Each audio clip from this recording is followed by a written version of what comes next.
তো গাইজ আমি আজকেই ইনস্টাগ্রামে একটা চ্যানেল খুলেছি। তো আমার চ্যানেলের নাম হচ্ছে হ্যাম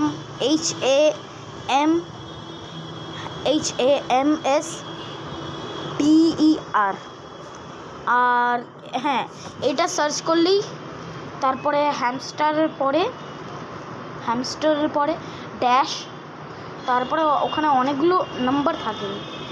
সেটা তোমরা যদি শুধু হ্যামস্টারই সার্চ করো তাহলেই পেয়ে যাবে। অনেকগুলো নাম্বার লেখা থাকবে, ফার্স্টে কিন্তু 2 থাকবে, 9 2 9 1। তুমি শুধু হ্যামস্টার লিখবে, যদি না আসে তাহলে ছোট্ট ড্যাশ দেবে, তাহলে চলে আসবে। আর যদি রোজ ভিডিও দেখতে হয় আমাকে ইনস্টাগ্রামে গিয়ে ফলো করবে। আর যদি কিছু জিজ্ঞাসা করতে আমাকে ইনস্টাগ্রামে মেসেজ করবে, আমি তোমাদের রিপ্লাই দেবো।